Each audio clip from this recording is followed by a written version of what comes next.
Hello, everyone. Now we are getting started on topic 16, Song Poems sanqu of the Yuan Dynasty. It is my pleasure to introduce our guest host, Professor Xinda Lian. Today, he is presenting his first episode entitled The Power of Poetic Imagery. Let us warmly welcome Professor Lian. This very short sanqu poem we are looking at here happens to be the single best-known sanqu work by one of a few best sanqu writers, Ma Zhiyuan. Ma is one of the four great Yuan dramatists, but is also well known for his sanqu works. His mastery of the art is exemplified by this autumn thoughts, in which a series of carefully chosen images establish an unforgettable poetic mood.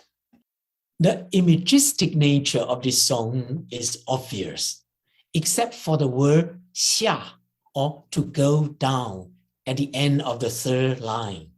The whole song contains no active verb, but only descriptive noun phrases.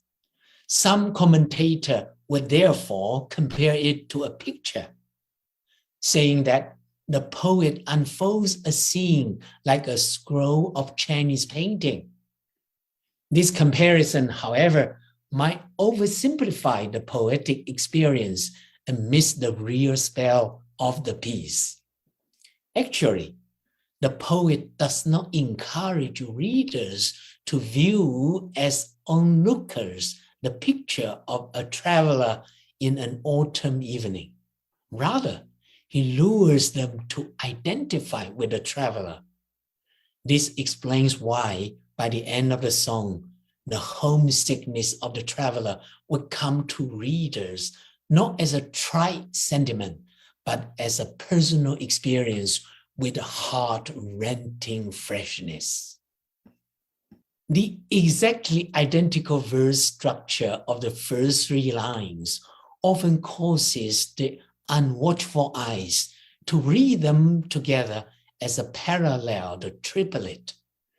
A close examination of the value carried by the three clusters of images established in these lines reveals that as far as the poetic narrative is concerned, the first two lines form a thematic unit, while the third functions on a different level.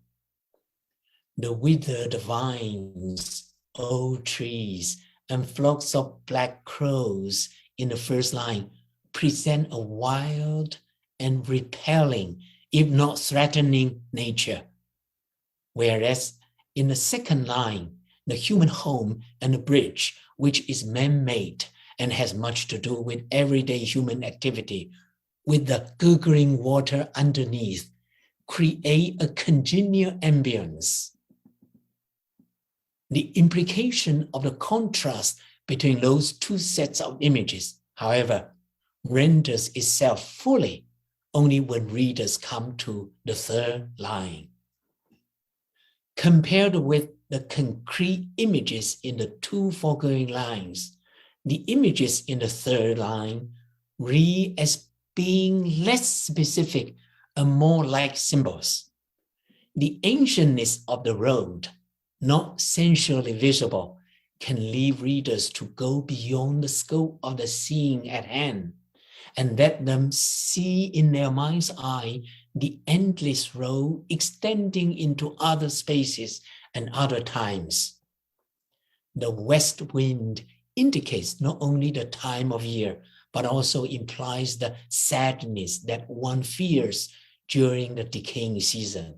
That is, all the burden carried by the image of autumn in the Chinese literary tradition. Most significantly, the synecdoche of the lean horse, in its turn, makes readers put themselves in the place of a very weary traveler and feel the hardship he endures. The third line, thus allows readers to interpret and comment from a traveler's point of view on the situation presented in a couplet preceding it. The homey scene in the second line appears so livable and so inviting simply because it is a familiar scene that the weary traveler sees in a very unfamiliar and repelling setting, which is represented by images from the first line. It touches of his memory of home, yet paradoxically, it also reminds him that his own home is in another place and its comfort is far beyond reach. The sight of the homeward twilight crows at the end of the first line has already suggested the time of day. As if this is not enough, the time is pronounced again at the fourth line. The evening sun goes down in the west. This line is the shortest in the song and uses the only action verb in the whole piece to convey the message with a sense of urgency and inevitability. The day is running out, just as the year is approaching its end. This is the time when traveler fears that he should be home, but everything he sees tells him that home is at the end of the earth. Let us thank Professor Lian for such a stimulating talk. We look forward to his second episode on song poems next Tuesday. I hope you enjoyed the talk. Let us relax and listen to a reading of the poem in Mandarin. 天净沙，秋思。枯藤老树昏鸦，小桥流水人家。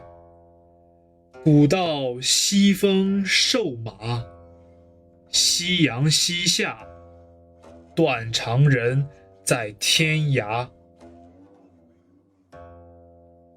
To the tune Sky Clear Sand, Autumn Thoughts. Withered vines, old trees, crows at dusk. A small bridge, flowing water, people's homes. An ancient road, the west wind, a lean horse.